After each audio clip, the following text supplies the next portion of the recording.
Next है exchange of gases. Alveoli जो है वो प्राइमरी साइट है गैस के एक्सचेंज के लिए, और ब्लड एंड टिश्यू के बीच में भी एक्सचेंज होता है। ये सब जो एक्सचेंज का प्रोसेस होता है वो सिंपल डिफ्यूज़न के द्वारा होता है। ऑक्सीजन एल्वियोलाई से ब्लड में जाता है एंड ब्लड से टिश्यू में जाता है। ये डायग्राम शो कर रहा है गैसेस का एक्सचेंज हो रहा है एल्वियोलाई एंड बॉडी टिश्यू के बीच में with the help of blood. तो हम देखें तो एटमॉस्फेयर में जो ऑक्सीजन जो रहता है पार्शियल प्रेशर ऑक्सीजन वो 159 रहता है एंड CO2 0.3 रहता है।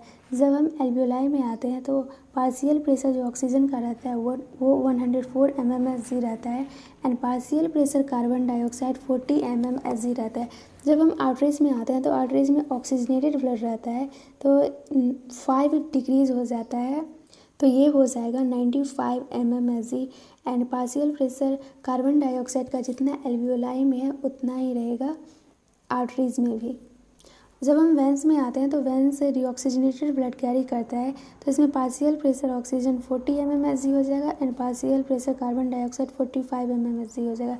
इसमें हम सिंपल याद रख सकते हैं जितना जो एल्वियोलाई में था पार्शियल प्रेशर ऑक्सीजन जितना हो जाएगा यहाँ पे O2 का एंड CO2 का 45 हो जाएगा। आर्टरी में पार्शियल प्रेशर ऑक्सीजनेटेड 95 था तो यहाँ पे हम 5 सेम रखेंगे और यहाँ पे 4 शिफ्ट कर देंगे। सिंपल है। ये डायग्राम बहुत ही ज़्यादा इम्पोर्टेंट है। ये लंग्स है, ये चैम्बर ऑफ हार्ट है एंड ये टिश्यू है। तो लंग्स से ब्लड कैरी करता है पुलमनरी वेन जो कि जाता है लेफ़्ट एट्रिया में, लेफ़्ट एट्रिया से जाता है लेफ़्ट वेंट्रिकल में एंड लेफ़्ट वेंट्रिकल से ब्लड कैरी करता है आर्टरी एंड आर्टरी जाता है टिश्यू में, टिश्यू से ब्लड कैरी करता है वेन जो कि जाता है राइट एट्रिया में एंड राइट एट्रिया से आता है राइट वेंट्रिकल में एंड राइट वेंट्रिकल से ब्लड कैरी करता है पुलमनरी आर्टरी जो कि भेजता है लंग के पास। पुलमनरी आर्टरी जो है ये डीऑक्सीजनेटेड ब्लड कैरी करता है, लंग्स में जाके प्यूरिफाई होता है एंड पुलमनरी वेन जो है वो ऑक्सीजनेटेड ब्लड कैरी करता है और ये आर्टरी भी ऑक्सीजनेटेड ब्लड कैरी करता है, वेन डीऑक्सीजनेटेड ब्लड कैरी करता है। सी कार्बन डाइऑक्साइड का सॉल्युबिलिटी 20 to 25 टाइम्स ग्रेटर होता है compare to oxygen. Diffusion membrane जो रहता है वो 3 लेयर से बना हुआ रहता है। पहला है थीन स्क्वाइमस एपिथेलियम जो कि 1 सेलेड थिक रहता है, सेकेंड है बेसमेंट सब्सटेंस एंड थर्ड में है इंडोथेलियम ऑफ ब्लड कैपिलरी। एल्वियोलाई वाल का जो टोटल थिकनेस होता है वो मिलीमीटर से भी लेस रहता है।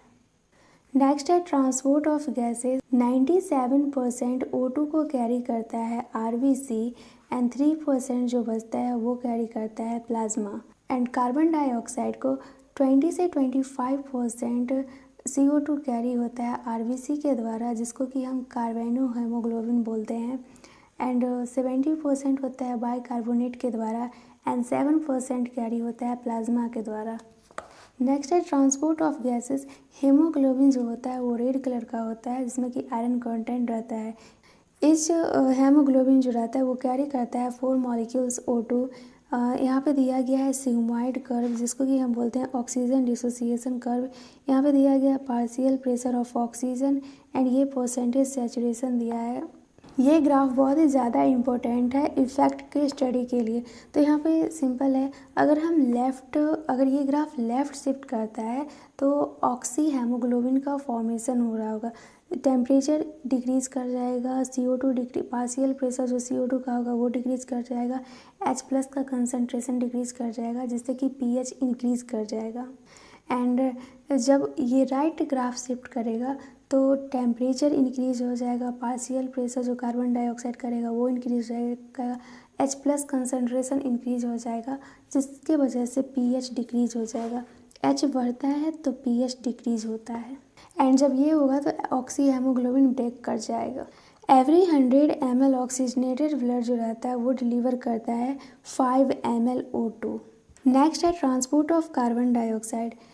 20 से 25% तक जो CO2 कैरी होता है वो RBC के द्वारा होता है जिसको कि हम कार्बिनो हेमोग्लोबिन बोलते हैं। कार्बोनिक एनहाइड्राइज एंजाइम का जो कंसंट्रेशन रहता है वो RBC में बहुत ज़्यादा रहता है, प्लाज्मा में बहुत ही कम मात्रा में रहता है।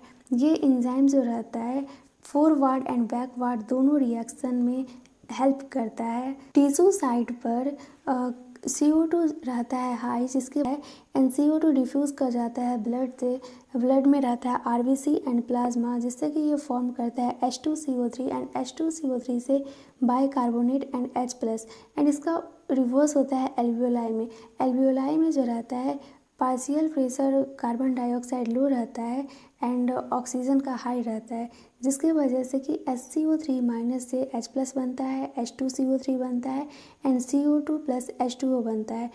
CO2 ट्रैप हो जाता है as a bicarbonate tissue level पे, जो कि ट्रांसपोर्ट हो जाता है एल्वियोलाई में एंड एल्वियोलाई जो होता है वो CO2 को फेंक देता है एटमॉस्फेयर में।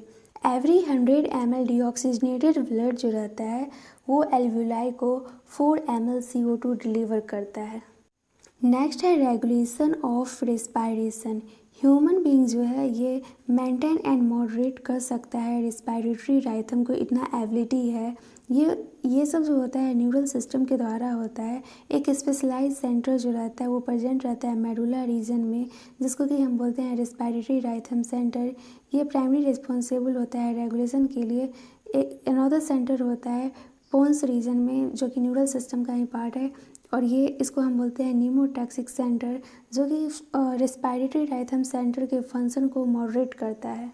पोन्स रीजन जो रहता है इसमें वो मेन रहता है। अगर इसको कोई भी सिग्नल मिला तो ये इंस्पायरेशंस को जो है वो रिड्यूस कर देगा, जिसकी वजह से कि रेस्पायरेटरी रेट अल्टर हो जाएगा। मतलब कि जब ड्यूरेशन कम हो गया तो रेस्पायरेटरी रेट जो है वो फास्ट हो जाएगा। नेक्स्ट है केमोसेंसिटिव एरिया। ये सिचुएटेड है एडजेकेंट टू द राइथम सेंटर, जो कि हाईली सेंसिटिव रहता है CO2 एंड हाइड्रोजन आयन के लिए। जब ये सब्सटेंस इंक्रीज कर जाता है तो पोन्स रीजन जो होता है वो एक्टिवेट कर जाता है एंड सिग्नल सेंड करता है राइथम सेंटर को, जो कि एडजस्टमेंट करता है और जितना भी जो इंक्रीज होता है CO2 एंड H+ उसको एलिमिनेट कर देता है। नेक्स्ट है aortic arch and carotid artery. इसमें भी रिसेप्टर प्रेजेंट रहता है, जो कि रिकॉग्नाइज करता है CO2 एंड H+ कंसनट्रेशन का। इसमें कुछ भी इंक्रीज या डिक्रीज होगा तो ये सिग्नल सेंड करेगा राइथम सेंटर के पास फॉर रिमेडियल एक्शन। यहाँ पे एक इम्पोर्टेंट लाइन दिया गया है, ऑक्सीजन का जो रोल रहता है रिस्पायरेटरी राइथम के रेगुलेशन में बहुत ही ज़्यादा क्वाइट इनसिग्निफिकेंट रहता है, मतलब कि बहुत कम रहता है यूजेस का। नेक्स्ट है disorder of respiratory system. Asthma होता है, इसमें ब्रोंकी एंड ब्रोंक्यूल्स में इन्फ्लामेशन हो जाता है, जिसके वजह से कि वीजिंग हो जाता है एंड वीजिंग की वजह से डिफ़िकल्टी होता है ब्रीथिंग में। नेक्स्ट है इम्फाइसीमा। इम्फाइसीमा जो है ये क्रोनिक डिसऑर्डर है। इसमें एल्वियोलर वाल डैमेज हो जाता है, जिसकी वजह से रेस्पायरेटरी सरफेस डिक्रीज हो जाता है। इसका मेजर कॉज है सिगरेट स्मोकिंग। नेक्स्ट है ऑक्यूपेशनल रेस्पायरेटरी डिजीज़। बहुत सारा इंडस्ट्री रहता है जिसमें कि स्टोन ब्रेकिंग का काम चलता है, तो उस टाइम पे बहुत से ज़्यादा डस्ट प्रोड्यूस होता है और डिफेंस के लिए कोई भी मार्क्स वगैरह नहीं दिया जाता है, जिसकी वजह से कि लॉन्ग एक्सपोजर हो जाता है डस्ट का एंड पॉलीफरेशन हो जाता है फाइब्रस टिश्यू में, जो कि कॉज करता है सीरियस लंग डैमेज।